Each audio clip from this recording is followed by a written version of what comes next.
Ya, kelihatan. Saya ulangi lagi ya. Ya.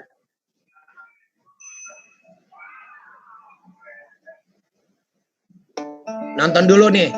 Ini adalah satu ciri pembelajaran abad 21 ya. Di mana anak-anak belajar di dalam kelas itu dihadapkan dengan berbagai macam persoalan ya. Dan persoalan itu bukan berarti harus diberikan soal, tapi justru di sini ditayangkan dengan audiovisual. Ada satu rekaman yang sudah disiapkan oleh guru, dan ini sangat mungkin dilakukan walaupun anak-anak di rumah. Dan di situ anak-anak dihadapkan kepada satu problem di mana ada satu jembatan, dan jembatan ini pengen lebih baik ya ke depan. Oleh karena itu setelah itu anak-anak diminta untuk memberikan satu ide dan gagasannya terkait dengan jembatan yang akan dibuat oleh anak-anak di zaman sekarang ini. Ini luar biasa, dan akhirnya anak-anak setelah itu akan melakukan satu praktek ya.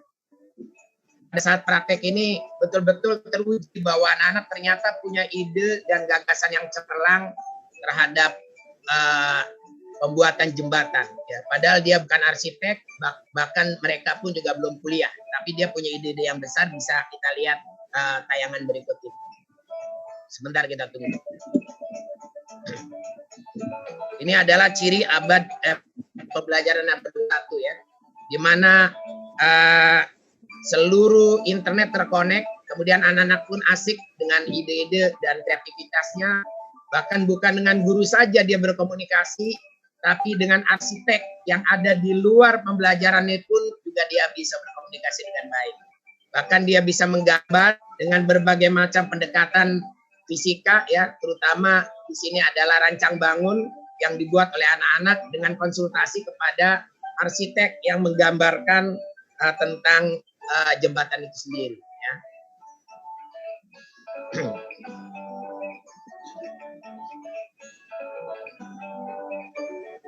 Nah, ini satu ide yang cemerlang, ternyata ada tambahan ya, penyangga yang diusulkan oleh seseorang. Nah, ini anak-anak sedang mempraktekkan membuat jembatan dengan ide dan gagasan barunya. Kita bisa perhatikan. Ada yang kreatif, ternyata dianggap ide jembatan awal itu kurang penyangga, maka ditambahkan oleh anak-anak ini penyangganya dengan satu sistem magnet dan sebagainya. Kita bisa perhatikan.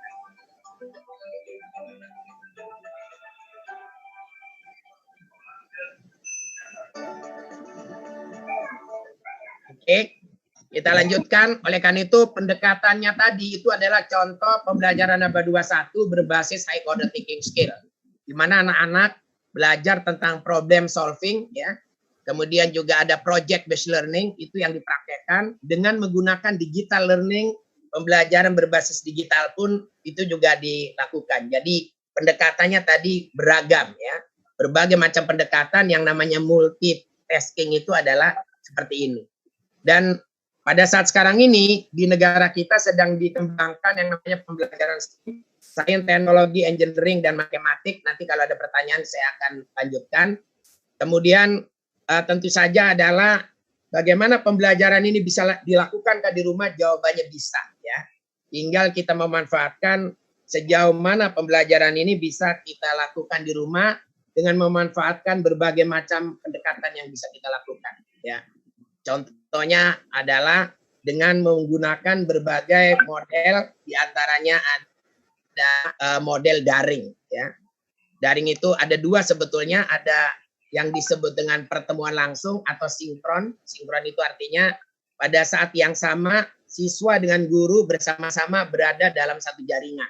Karena daring itu singkatan dari dalam jaringan. Nah, sinkron namanya. Nah, sinkron ini bisa dilakukan pada saat yang bersamaan. Gurunya hadir, menggunakan link, menggunakan online, kemudian siswanya pun juga menggunakan online. Salah satunya bisa dengan Google Classroom misalnya ya. Jadi Google Classroom itu sebetulnya bisa juga pertemuan langsung.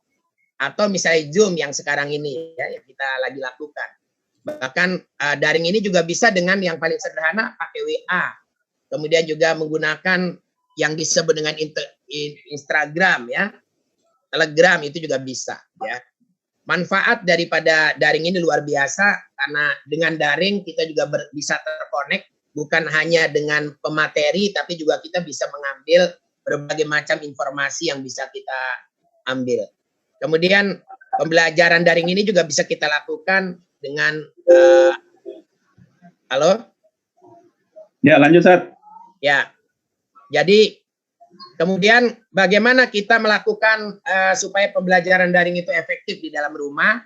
Maka strateginya adalah pertama, sebelum materi ini disajikan, jangan lupa kita juga harus punya rencana. Pilih konten yang pas ya untuk diberikan melalui daring. Jadi kalau hanya sekedar anak suruh membaca, kemudian menghafal, itu saya nggak usah didaringkan, nggak ada masalah. Cukup di WA saja anak-anak itu bisa. Tapi kalau mau daring ini pakai Zoom, pakai juga pendekatan Google Classroom, saya kira harus pilih materi-materi yang kontennya menarik ya. Nah, oleh karena itu setelah itu baru pilih model daringnya apa. Kalau kita pengen langsung, maka bisa pakai Zoom, bisa pakai Google Google Map ya, kemudian juga bisa menggunakan misalnya model-model yang lain ya. Sekarang sudah banyak ada LMS dan sebagainya. Baru setelah itu siapkan bahan softwarenya, diunduh supaya nanti bisa juga dinikmati oleh anak-anak ketika nanti sudah tidak lagi bertemu tatap muka, itu juga bisa diulang-ulang ya. Kemudian tampilkan bahan materi seperti yang sekarang saya lakukan. Kemudian setelah itu dibuka diskusi, baru terakhirnya lakukan evaluasi. Tapi yang paling penting di sini adalah materinya itu harus menantang, menarik, kemudian juga kontekstual sesuai dengan apa yang terjadi di rumah masing-masing ya. Dan juga yang terakhirnya adalah terpadu ya. Nah, salah satu contoh, Pak Anton bisa keluarkan contoh yang anak saya ajarin di rumah, Pak Anton, biar langsung bisa nyambung. Silakan Pak Anton. Bentar, Ustaz, yang mana ya?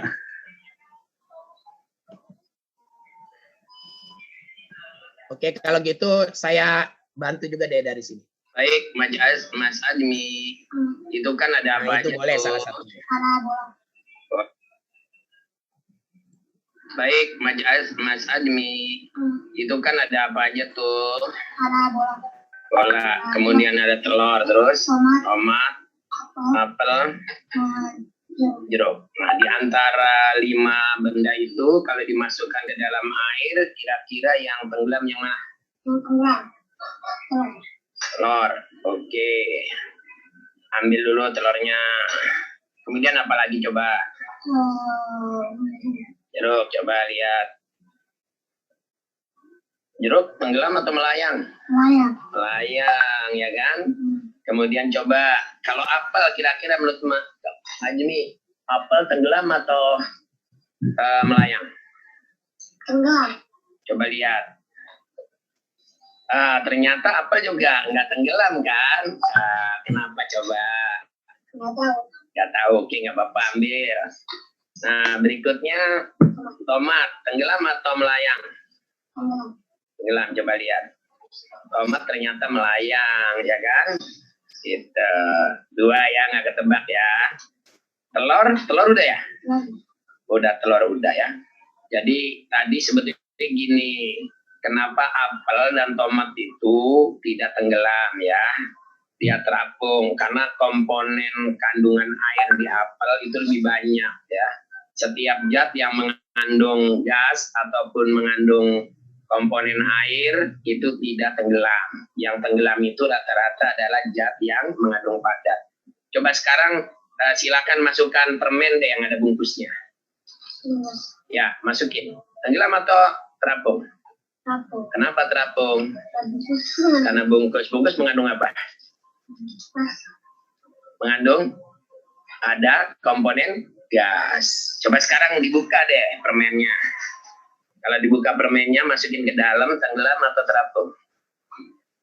Tenggelam. Ternyata tenggelam. Kenapa? Karena tidak ada komponen gas. Wujudnya hanya padat. Oke, terima kasih Mas Jazmi.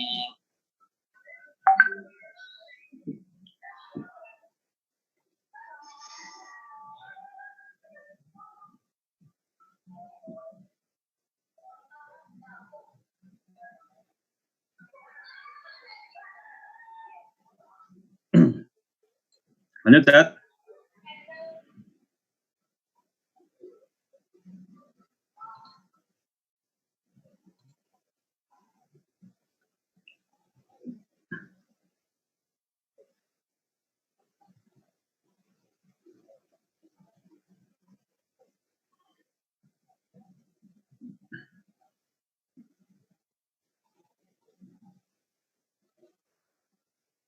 Ya, kita sambil nunggu yang di-share di WA ya. Sebentar ya, teman-teman yang di WA juga menunggu.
Itu kan ada bunga ya, layu ya.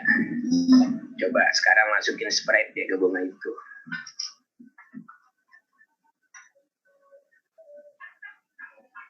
Apa yang terjadi? Coba lihat, bawa ke sini dikit. Berapa menit kemudian kita lihat ya. Lagi proses tuh, Sprite-nya di dalam. Tuh terjadi perubahan. Bunganya lama-lama jadi bagus ya kan? Oh, sekarang mekar kan? Segar semua tuh. Mulai kelihatan segar tuh bunganya. Ya alhamdulillah berubah ya. Yang tadi dibanding dengan sekarang. Daun-daunnya juga mulai tidak layu lagi tuh ya. Wah, pada mekar semua tuh.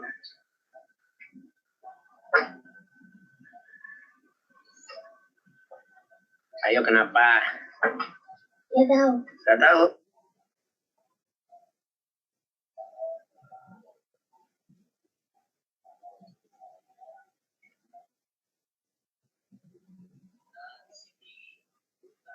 Ya. Ini cuman magnet kecil, ya bisa mengambil seluruh klip yang ada di gelas. Ini contoh pengaruh induksi dari satu magnet ya.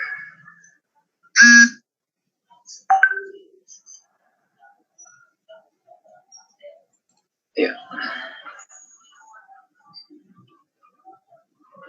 Ini cuman magnet kecil, ya bisa mengambil seluruh klip yang ada di gelas. Ini contoh pengaruh induksi dari satu magnet ya.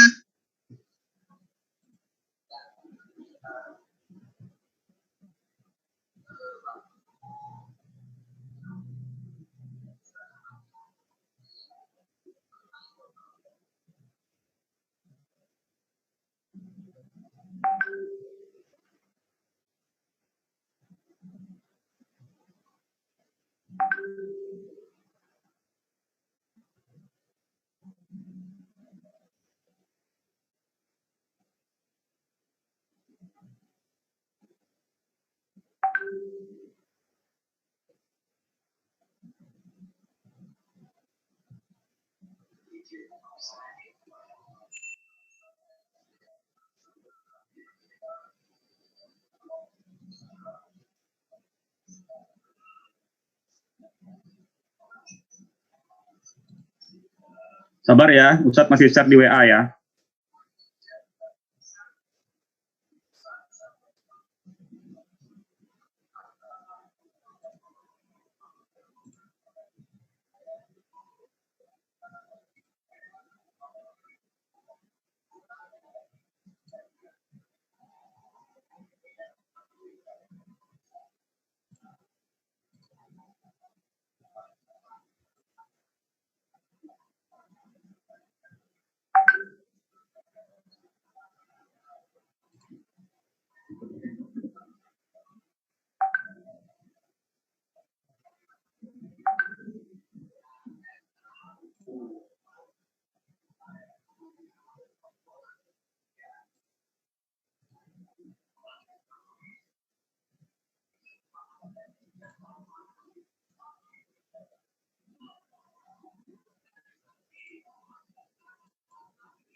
Baik, saya lanjutkan.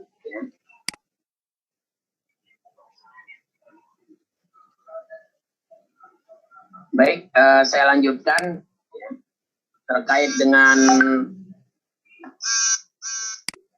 strategi pembelajaran ini, terutama sekarang kita lihat terutama pembelajaran yang terjadi di rumah ya.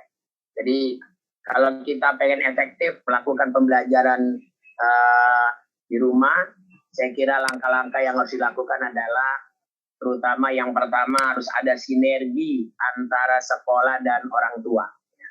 Karena antara sekolah dan orang tua ini harus ada sinergi yang baik. Ada satu kesepakatan dan harus ada satu aturan main yang harus dibuat oleh keduanya. Di mana sekolah punya program, orang tua pun harus mendukung, dan juga sebaliknya ya, orang tua pun juga diberikan keleluasaan untuk membantu anak-anaknya dengan satu metode dan juga caranya yang sendiri ya. Kemudian berikutnya adalah selain orang tua, juga berikutnya yang harus kita lakukan adalah ciptakan suasana yang kondusif ya di sekolah tersebut, di rumah maksud saya pada saat pembelajaran itu ya. Jadi jangan asal saja, misalnya betul-betul disiapkan satu ruangan ya, ruangannya itu juga sangat kondusif untuk belajar anak-anak.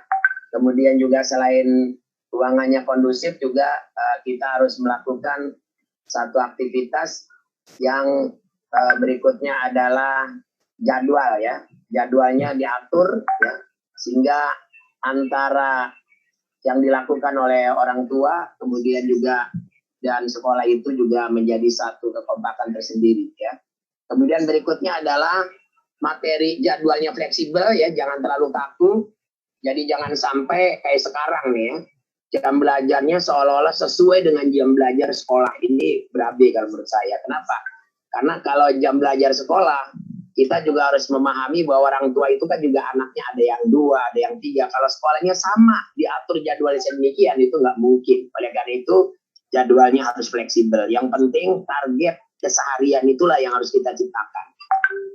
Dan kalau saya usulkan materinya juga jangan seperti di sekolah. Kalau saya memilihnya misalnya hari ini matematik, besok IPA, besoknya bahasa, besoknya lagi IPS, itu akan lebih baik daripada sesuai dengan jadwal yang ada di sekolah. Kemudian materinya supaya juga berbasis hot, berikan materi-materi yang menantang dan juga kontekstual ya. Itu mumpung sekarang ada di rumah, maka jadikan laboratorium adalah yang ada di rumah. Misalnya contoh anak-anak diajak mengamati pada saat melakukan orang tua menggoreng di dapur misalnya. Ya, kenapa menggoreng itu lebih cepat daripada merebus misalnya? Itu karena suhu titik didih daripada minyak itu akan lebih tinggi daripada titik didih air, sehingga minyak itu akan lebih cepat ya mematangkan makanan ya, mematangkan ikan misalnya, atau mematangkan apa saja daripada direbus misalnya. Itu kan juga satu hal yang menarik dan kontekstual sifatnya. Kemudian tugasnya berbasis proyek ya, kekaryaan. Jadi hasil akhirnya adalah setiap bidang studi itu ada satu karya yang dihasilkan oleh anak-anak selama di rumah. Dan ini juga kita mencoba melakukan satu sistem yang disebut dengan STEAM, Science, Teknologi, Engineering, Matematik, dan Art ya. Kemudian juga internet menjadi rujukan utama, sehingga anak-anak juga tidak menggunakan internet untuk hal-hal yang lain, HP untuk hal-hal yang lain, tapi justru HP dan internet yang ada itu sebagai rujukan dia untuk melakukan pembelajaran sebagai bahan-bahan yang akan dikaji. Oleh karena itu, guru-guru juga harus memberikan satu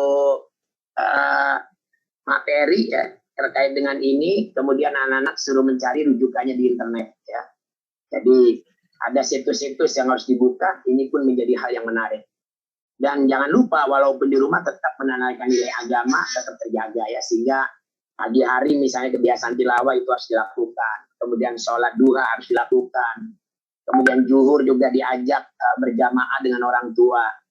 Ya, kemudian juga pada saat makan diajari dia berdoa dan sebagainya, itu tetap terjaga gitu ya. Bahkan mungkin akan lebih ketat lagi ya, karena di rumah ini orang tua memang tugas utamanya adalah mendidik anak-anak itu masalah agama dan masalah ibadah dengan tepat. Berikutnya interaksi antara guru dan siswa tetap harus ada. Jadi jangan sampai hanya tugas yang diberikan, tapi orang tua pun harus guru pun harus hadir, misalnya menyapa anak-anak. Barangkali kalau Zoom mahal ataupun Google Classroom mahal, barangkali ada beberapa lah yang bisa kita lakukan ya, tidak setiap hari barangkali ya. Kemudian ciptakan komunikasi online sesama peserta didik, caranya adalah diberikan tugas kelompok misalnya, tapi tugas kelompok ini harus diselesaikan dengan temannya, sehingga di situ tercipta komunikasi dan saling merindukan antara teman yang biasa ketemu di kelas pun juga masih terjaga. Evaluasi, jangan lupa berevaluasi online, tapi jangan bikin soal seperti ujian biasa, tapi soalnya adalah berbasis permasalahan-permasalahan dan ujungnya adalah kekaryaan dan juga prestasi siswa yang diukur dari ide dan kreativitas selama di rumah. Jangan lupa, itulah evaluasi yang harus kita laksanakan selama pembelajaran di daring di rumah. Saya kira itu yang pengantar saya, dan akhirnya saya tunggu ya pertanyaan-pertanyaan yang terkait dengan materi yang telah saya sampaikan ini. Silakan. Baik, Pak Anton, udah tersambung lagi ya? Ya, Ustaz. Ya. Silakan. Kalau sekarang pertanyaan aja lah langsung dibuka. Langsung, Ustaz ya. Ya, kalau sudah ada silakan dikirim ke WA, nanti saya jawab lewat WA dan dengan Zoom. Ada berapa nih yang Anda bacain, Ustaz ya? Tadi sudah Anda kirim juga sebagian. Keluarkan WA bisa nggak? WA bisa, Ustaz. Ustaz. Ya. Sambil dibaca, masukin ke WA dulu biar saya jawab. Satu-satu aja keluarin pertanyaannya. Anda udah japri kantum, Ustaz? Oh, japrinya di full web aja langsung. Ya. Biar pada ngelihat. Ya. Belum keluar nih di full webnya.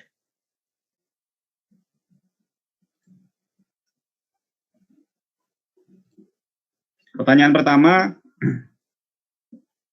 Ya. Dari Zulekha, dari PAUD IT Nidaul Hikmah Salatiga, Jawa Tengah. Pertanyaannya, bagaimana menghadapi kondisi bila kita sebagai guru sudah siap dengan segala multimedia yang ada, tapi peserta didik atau siswa tidak ada media yang memadai, dan orang tua juga terlalu sibuk sehingga kurang dalam pendampingan belajar bersama anak. Halo, Ustaz. Ya, baik. Saya kira menjawab pertanyaan pertama ya tentang keterbatasan. Oke, nanti saya ini WA dulu biar nyambung sekalian.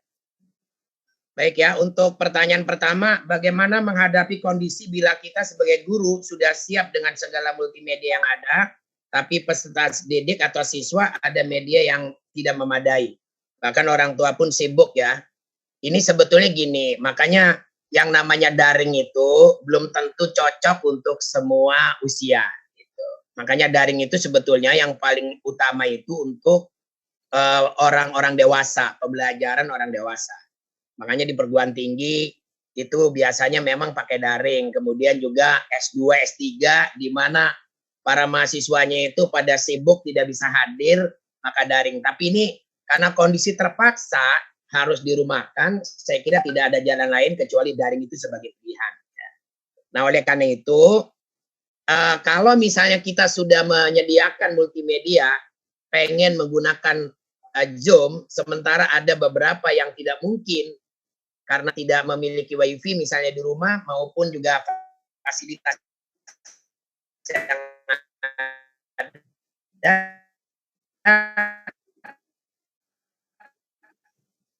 saya kira Ya, Ustaz, masuk, Ustaz. Masuk. bisa Putus lagi, Ustaz, putus lagi. lakukan rekamannya sebagai kita.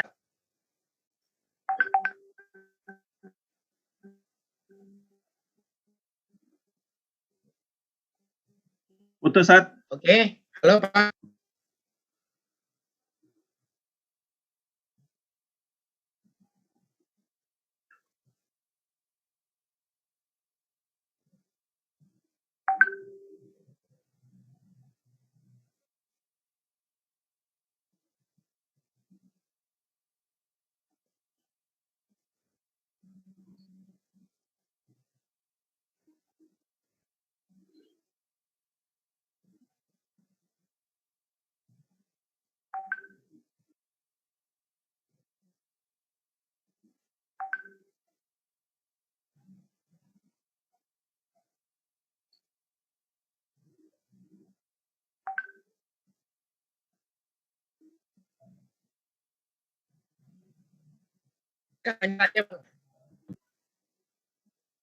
Coba, Ustaz, lagi, Ustaz.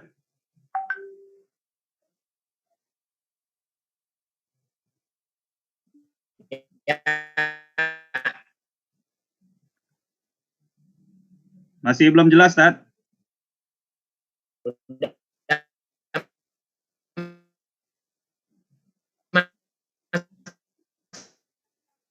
Belum.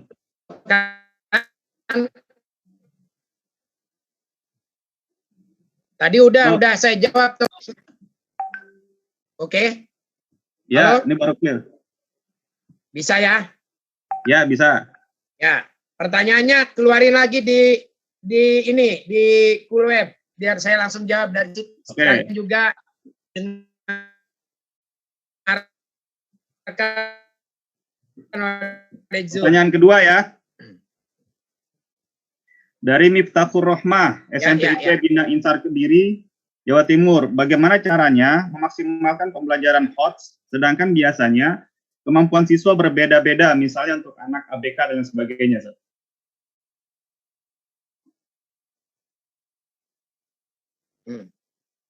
Baik ya, saya langsung jawab bagaimana melaksanakan pembelajaran HOT apabila anak-anaknya adalah memiliki kemampuan yang berbeda-beda ya. Kalau ABK memang biasanya memang ada penanganan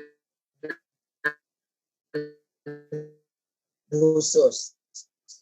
Karena saya punya pengalaman meneliti, ada anak di SMA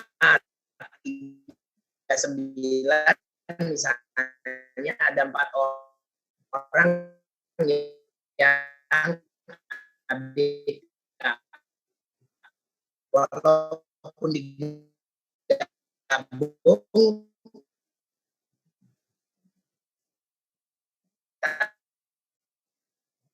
tapi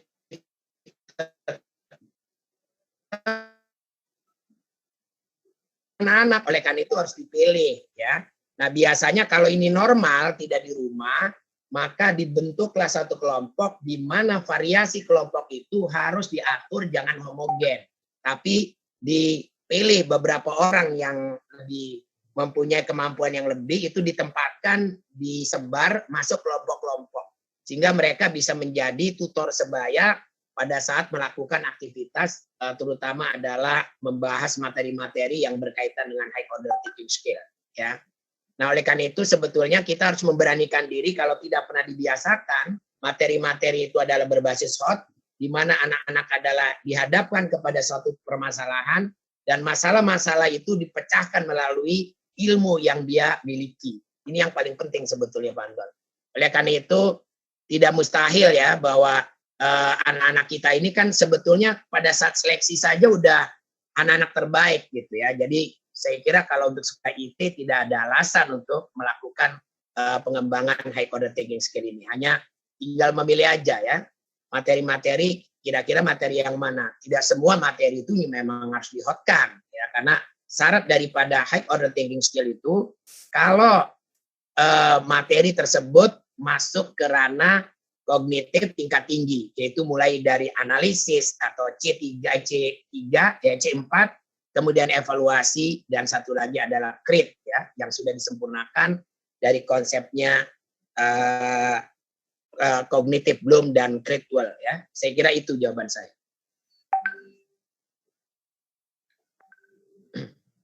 Oke, lanjut ke pertanyaan ketiga. Ya, dari silakan. Siti Syahridiniah, Ya. Kota Bekasi, SMA Torik bin Ziyad. Saat Insya Allah kami sudah menerapkan daring via Google Class, Viper, Quizizz, Telegram, WA selama 3 pekan ini.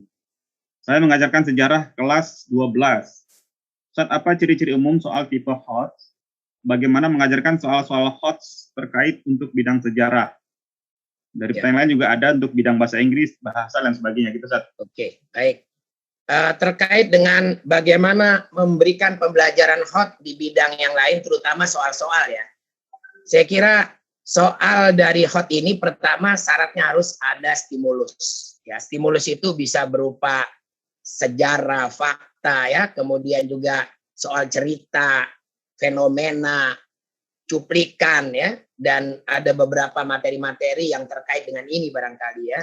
Jadi misalnya ada jurnal, ada kumpulan-kumpulan tentang puisi, misalnya kalau untuk bahasa dan sebagainya. Nah, dari sini anak-anak diminta untuk melakukan sebuah analisa terhadap satu fakta sejarah misalnya ya.